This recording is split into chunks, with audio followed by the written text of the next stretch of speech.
Good evening, ladies, and thank you for joining me tonight. Here we are for our training Tuesday. So, tonight we're talking about limiting beliefs. Those beliefs, those ideas, those concepts that we hold that we fully believe in, that we think these are true. We rationalize them to be true. We thinking these are true. And what they do is they create a mindset for us that limits where we go and what we do and the choices that we make. So, tonight I want to talk to you about what's holding us back, what those limiting beliefs could be, what they look like, and how do we break through for some of those. So, for those of you joining me tonight who do not know me, my name is Natalie Hahn. I am CEO of Dirty Girls Consulting, and I am thrilled to have you guys here and joining me for our weekly Training Tuesday. As always, if you are here live with me, say hello in the chat. I'm always looking on my other device to see, to try to see your comments, because as you guys know, I don't always see them coming in through the filter, and to respond. So if you have questions, you have comments, drop them in as we go along. But in the meantime, thrilled to have you guys here tonight for our weekly training session. So let's talk about limiting beliefs and what they are. And I think the best way to explain a limiting belief is to give you an example. So, limiting beliefs are stories that we carry with us. They're beliefs that we carry with us that often have a starting point at a moment in our childhood or our adulthood where someone gave us a message and we believed it. So, really simple. High school, 11th grade. I'm in Mr. Dudley's math class. And for those of you who went to high school with me, because some of you are in my Dirty Girls tribe, you know Mr. Dudley. elderly gentleman. And Mr. Dudley decided that I was a C student.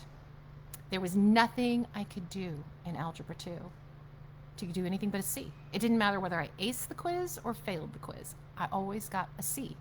And it was frustrating. And it got to the point where I didn't care so much about my math grades because I always knew what they were going to be. I always got a C. And I knew it wasn't reflective of my work, but I also didn't know what I could do. Like, no amount of communication with Mr. Dudley was helping me in my math class. There came a point where at a parent-teacher conference, Mr. Dudley told my father that since I was going to grow up to be nothing but a housewife, my math grade didn't matter, and I was always just going to get a C. My father, who is a very traditional father in many ways, did not respond well to this. However, what that year of getting consistent C's no matter what I did, what that year planted in my brain was that I was a C student when it came to math. I'm not good at math. That's the story that I told myself. I'm just not that good at math because I could never get quite good enough to get Mr. Dudley to change the grade. When we carry a limiting belief like that, what happens? What happened for me was that in college, I avoided all math classes at all costs. That's what we do, right? Our limiting beliefs basically put us in a position where we are not, we stop ourselves. We stop ourselves from going after goals. We stop ourselves from going after new ideas or new experiences because we have this belief that we can't do it, and we believe it to be true. And it's based on a moment in time. It's based on somebody else's opinion. Think about what happens to those of you. We just celebrated Mother's Day, so congratulations to you mothers. Think about what happens to you when you're a mother and you have kids. And what happens when you have kids? What happens when you have kids is your whole life becomes all about raising those kids, right? Your whole life becomes all about what it means. Oh, sorry about that, guys. Think about what happens when you have kids. I'm trying to get to the live so that I can see your comments, and I can't see the comments. So, Jackie, I see that you're here though, so hi. And I can't see the comments tonight, guys. I'm gonna keep trying, but give me a moment to try to figure that out. Anyway, so what happens when we're mothers? What happens when we're mothers is we take on this identity of being a mother. What happens when we take on the identity of being a mother is we let go of our other identities. We're not the fun person anymore. We're not the party girl anymore. We're not feeling particularly sexy anymore because we're a mother, gosh darn it, and our whole identity is wrapped in being a mother. We limit ourselves when we carry these beliefs. Career-wise, a limiting belief that I had very early in my career was that I needed to be one of the boys. If I was going to cut through the boys club, and if I was going to make it to the higher levels of executive leadership, I had to play like one of the boys. I had to be one of them. Not only did that turn out not to be true, but I wasn't even comfortable with it. I wasn't comfortable being one of the boys. Being one of the boys isn't who I am. It's not how I present myself. It's not how I'm comfortable in my personal power.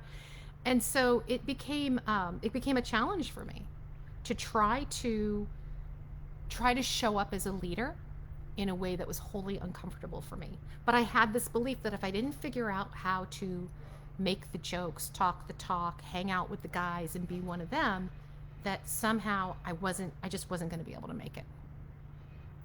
Limiting beliefs are these ideas that keep us playing small.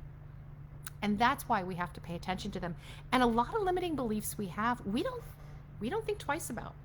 We do not think twice about what they are or how they're impacting us because we rationalize them so beautifully. They're logical to us. They're real to us. We have experience based on these things, so it must be right. So the impact that it ends up having is what? For me, never tested myself and took an advanced math class in college because I had this limiting belief that I was not good at math. Now, it actually turns out I'm actually pretty damn good at math. But it took me till much later in my college career to recognize that, no, I can do this. I just had this thought for all these years that I was never going to be more than a C student. This thought of us being mothers and not being sexy, vibrant women. And we do carry that thought with us when we're mothers, especially if the kids are young, right? We're so busy chasing them. We're too tired to feel like we're vibrant, sexy women. But it's a limiting belief because you are. You are every single day. So how does it impact us? We don't show up as vibrant and sexy. We don't go buy the sexy lingerie or the nice bras or the nice nighties and things. We don't plan a date night where we show up that way because our identity is, no, I'm a mom. I'm a mom first. I can't be that person anymore. We deny ourselves. We deny ourselves our identity. We deny ourselves our experiences, right? We limit, we play small. When I had this idea that I had to be one of the boys to be in the boys club, I limited myself. I didn't show up as me, as the leader who I wanted to be. I didn't show up communicating in the way I wanted to communicate because I was too busy trying to figure out how do these men talk to each other and how do I mimic that? How do I become part of that conversation? And it wasn't natural to me. But I spent all my energy on that, trying to be somebody I wasn't. So what happens is it shapes. When we're living in the paradigm of a limiting belief, it shapes how we think about ourselves. When I was, and I've shared this story with you guys before, when I was a teenager, I was very much into music and singing, and I had singing lessons and all sorts of stuff like that. And I had dreams of being the next, given my age, Madonna. But at some point in my high school career, my father had said to me, you're really not good enough. You're really not good enough to make music your singular focus. And musicians don't make money anyways, they starve. You really should focus, I mean, you're a really good writer, you should focus on that. And a limiting belief was born. I wasn't good enough as a singer to major in music, so I may as well major in English. It changed the way I thought about myself, it changed the way I thought about my talents, and therefore it changed the direction of my career. I didn't major in music. I didn't think I was good enough. And it was only years later as an adult that I looked back at some of the people who are amazing superstars today who honestly weren't that good as singers when they started. They just weren't. But through their hard work and their persistence and their training that happened throughout their career, they became these amazing superstars, right? Why couldn't that have been me? My inspiration, since I became a mother, my inspiration has actually been my daughter, who thankfully, was born with this belief that she could do anything. And my whole entire, she's 24 now, my entire 24 years of raising her, my mantra has been, don't mess that up. Don't mess that up. Let her keep thinking she can be anyone and anything that she wants to believe. I did not want her impacted by this limiting thought that she couldn't accomplish anything, that she couldn't accomplish anything that she would want to accomplish. Because why not? Why not? For a while, she wanted to be president of the United States. Well, okay. Presidents of the United States, they have mothers. So why can't I be the mother of that person? And then for a while, she wanted to be, again, did it again. Well, okay. Sorry, guys. I'm not good at this. They have mothers. So why can't... Oh. Good evening, ladies. Oh my gosh. Talk about technical difficulties. I'm giving up on the comments, guys. Leave your comments. Leave your comments. I will look at them and respond to them later. For a while, she wanted to be a film director. Film directors have mothers. Why can't I be one of those? Why can't she be whoever she wants to be, right? So my entire career as a mother has been based on this idea of do not create limiting beliefs in my children. Let them understand that they can be anything they want to be. Because what I learned firsthand is it shapes how we think about ourselves. And how we think about ourselves shapes the choices we make for our lives and the lives we create for ourselves. So if I forever go on believing I'm no good at math, then at some point in my life, if I'm thinking about financial planning, I think I can't do it. I think I'm not capable of it. I think I can't learn this skill. And it's not true. But I limit myself because I believe in something that someone told me back when I was 16. When it came to my father telling me I wasn't a good enough singer to go pro, what did that do? It changed my entire plans for my college career because I had planned on majoring in music and I didn't. I stayed involved in music, but always with that thought, well, I'm good enough to be in choir and I'm good enough to perform in some school stuff, right? But I'm not good enough to go pro. It changed the choices I made for myself. It changes the choices you make for your life. It changes how you show up, and it limits what we can achieve.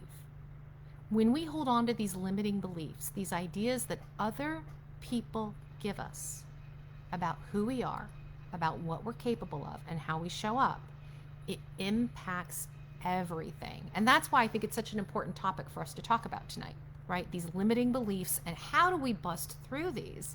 How do we let go of these beliefs that we are so good at rationalizing and believing they must be true because we have proof. We have proof. Of course you have proof. We know this from other aspects of our lives. If we look for proof for anything, we will find it. You will find the proof if you look for it. How do we flip our mindset so that instead of looking for proof for all the things that we can't do, we're looking for the opportunity to do something new, to do something different. So the first thing I want you to do tonight is I want you to imagine, how would your life be different if you didn't have that limiting belief? Whatever the belief is that you're holding on to, that you can't write that blog, that you can't launch that business, that you can't find a new relationship, that you can't get that promotion or that raise, that you can't have that difficult conversation. Whatever the limiting belief is that you're holding on to, how would your life be different if it didn't exist? If you didn't actually have that belief? If you were living your life without that belief in place, what would be different for you? How would you be spending your time? What would you be thinking about? Because I want you to think about what's the new thought that you believe about yourself, and what's the new emotion that you can feel when that limiting belief is gone. Now, the limiting belief can be as simple as, Diets don't work for me. I can never lose weight. I struggle with that one a lot. Right? A limiting belief can be some of the things I put in the post that I was putting to have you guys come to this training, right? It can be about women have to be stronger leaders. They have to be smarter leaders than men. We have to work harder. Your limiting belief can be around the fact that men just have it easier. That you may as well not apply for that promotion because you're not going to get it anyway, because they just promote men in this company. They don't really promote women. They don't care that much about diversity. Your limiting belief can be around your own capabilities. It can be around the environment you're in. It can be around other people. But whatever it is that you're holding on to, it's holding you back. That is the impact it has. It has the impact to change the way that you look at yourself and the choices that you make. And both of those things, how you look at yourself and the choices you make for your life, both of those impact the life you create for yourself. Right? Both of those shape how you show up every day and who you are and what you decide you're going to accomplish in the world and the kind of impact you're going to have. So, how do we dismantle these? How do we get rid of these beliefs that we've not only held on to for so long, but we've held on to and we've rationalized? We have created all kinds of supporting evidence that shows that these things must be true. So let's step through it. There's several steps to this process. First, I want you to think about your role when it comes to your limiting beliefs as being a curious detective. You need to be curious about what is this belief that I'm holding on to and why am I holding on to it? Why is this here? So the first thing you want to do is you want to identify what is that belief. Is your belief as basic as I'm no good at math? I'm terrible at math. Do you have a belief that's bigger? Do you have a belief about your work environment? They never promote women. Or they never promote people on my team. I'll never get that raise or that promotion. Do you have a belief about what you're capable of? Forget math. Do you have a belief about your level of confidence, about your level of capabilities, about your level of education? Identify first what it is that you're holding on to, that you have built evidence around. What is that belief? Second is I do want you to think about, where did this come from? Who was the first person who said to you, you can't do that? You can't sing. You will never be more than a C student at math. You can't be sexy and be a mother at the same time. Where's the root, right? Where did this belief come from that says that because you have this background or this experience, you can't therefore be something else? And the importance in identifying the root of it is understanding that there was a moment in time where this idea formed. And our limiting beliefs, they're just our ideas. It's a thought we hold in our head that we build evidence around. So third, how are you rationalizing it? So you know what the limiting belief is. You know where it started, where it came from. Now, how have you rationalized it over the years? Well, I can tell you point blank, that whole math thing. Never did get more than a C in Dudley's class. Senior year, skipped math altogether because I didn't need it. Freshman year in college, avoided math. Sophomore year in college, took a business math for English majors class I was avoiding. Junior year in college, took a probabilities math class and completely flunked it, which just reinforced my belief that I was not good at math. So I held on to a limiting belief based on a class that actually I was not the least bit prepared to take. So you need to identify, what are the rationalizations? What is the proof that you found, and where did you find it? Fourth step, what's the new thought? If you're going to eradicate the thought that you have this limiting belief that's holding you back, what is the new thought instead? For me, the new thought that came in my 20s was, I actually don't suck at math. I'm actually a little bit better at this than I thought I was. So what's the new thought behind that? If I'm actually not terrible at math, if I actually don't have to be one of the boys in order to play the game in the executive boardroom, then who do I have to be? What is the role I'm going to play? So what's the new thought around who I am as a leader if I am now not worried about the language, the attitudes, the whole persona of being yet again one of the boys in the boardroom? How do I now show up as me? What does that mean? So I had to put a new thought in place around my career and around who I was as a leader, realizing that who I was as a leader was no longer dependent on me making the same kind of jokes. Wasn't the same as me having even the same perceptions and the same conversation in that boardroom as the rest of the men were having. And along with that comes, next step, what's the new feeling you want to have? What is the new feeling you have when you step away from the limiting belief and you step into who the real you is? You step into, what is the new role I want to play? What is the new thought that I have? So if I no longer have a thought that I have to be one of the guys, and instead my thought is I can lead my way, I can lead with my own style, my own sense of leadership, my own sense of what it is I bring to the table. Not only what does that look like, but what does that feel like? How good does it feel if you show up as yourself? But in order for you to show up as yourself, you have to eradicate the limiting beliefs, the ones that tell you that who you are as you are isn't good enough to be at the table in the first place. Now you need to define and tap into the new feeling. And for me, that new feeling was about confidence. It was about trusting my intuition, and it was about trusting the experience I already had that got me into the boardroom in the first place. What does that feel like? Well, actually, that feels really powerful, and that feels really good.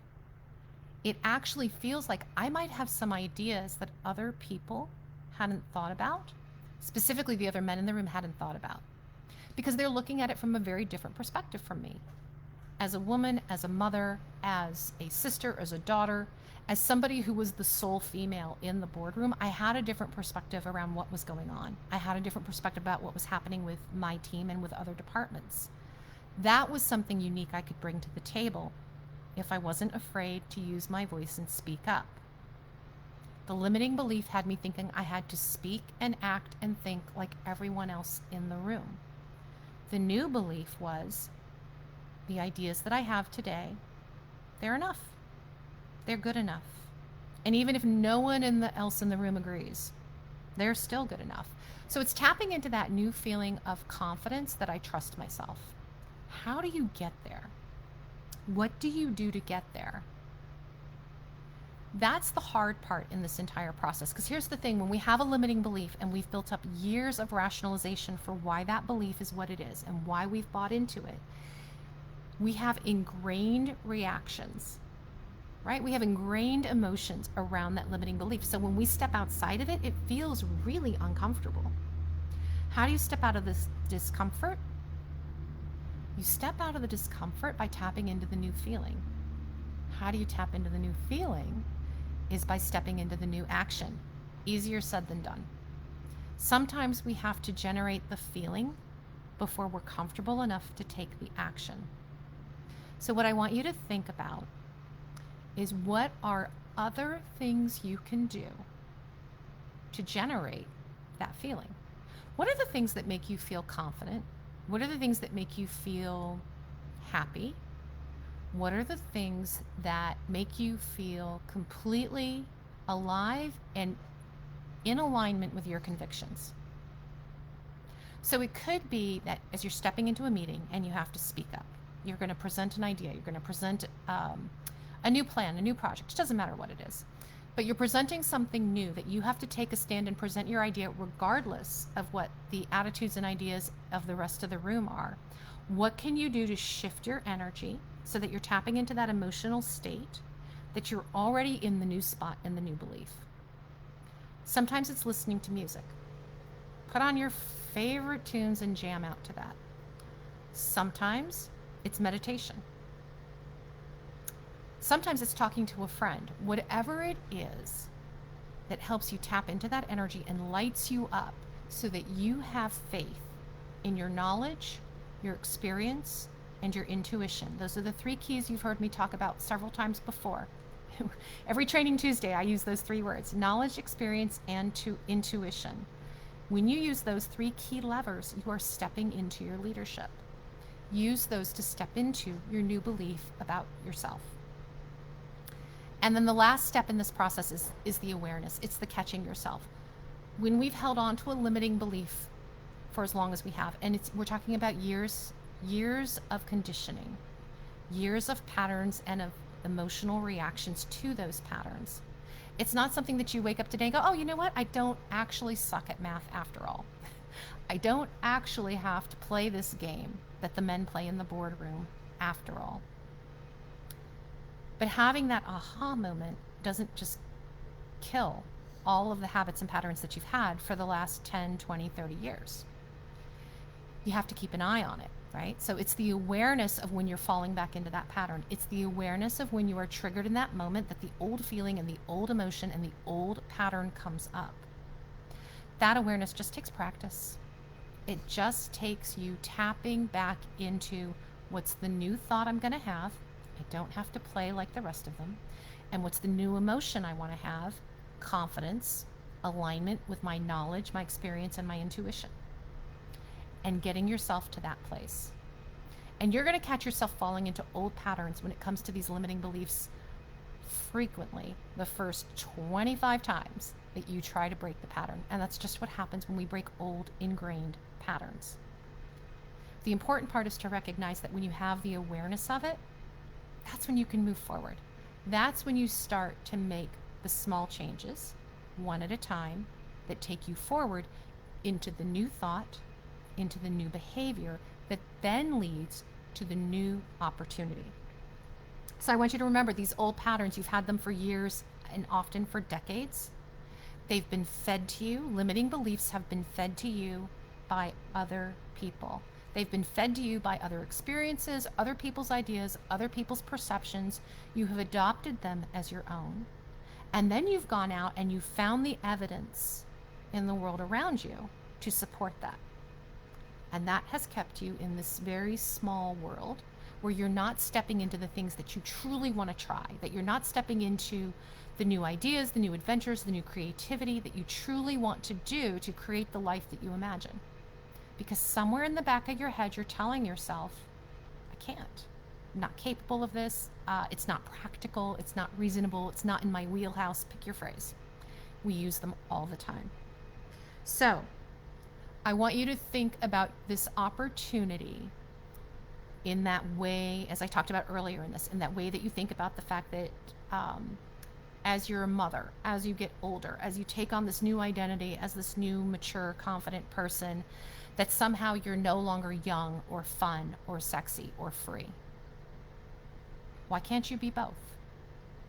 So really quickly, just to recap, limiting beliefs, habits over years and years, often a story that we tell ourselves that we've gathered evidence for. Usually somebody else has given us that story.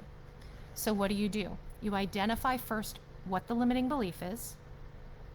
You identify what the root of it was. So where did this story come from? When did you first adopt this story?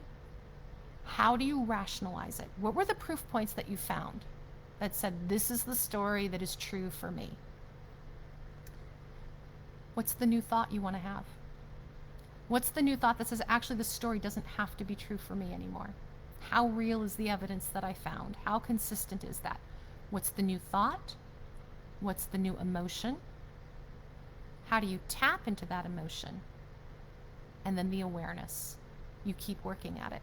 Because this is something that we're never done with. These habits that we break over time, we're never done with them, and new habits come up, and then we have to take a look at those too. All right, my friends, we are at the end of Training Tuesday for tonight. Last note, typically I offer you guys a Dirty Girl mini dig to talk to, and that's always on the table, so dig in the chat if you would like to have that 15-minute session. But I wanted to put out there, if you haven't seen it yet, and I've promoted it in the group and I've promoted it outside as well, tomorrow night, 7 o'clock Eastern time, we have a masterclass, and I'm excited about this masterclass because it's new. We've got a new one about owning your voice.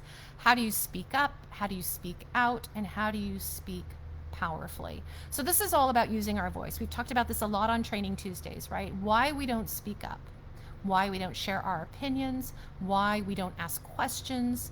What are the habits, the verbal habits that we have that keep us playing small instead of stepping out and stepping up into your knowledge, experience, and intuition? So if you haven't signed up yet, drop voice in the chat. Drop voice in the chat. I'll send you the link to sign up the masterclass tomorrow night, 7 o'clock Eastern time, 4 o'clock Pacific time. And I look forward to seeing all of you there. And I'm sorry I could not see the comments tonight, so I will check them afterwards and respond to you guys as I always do. Have a fabulous night.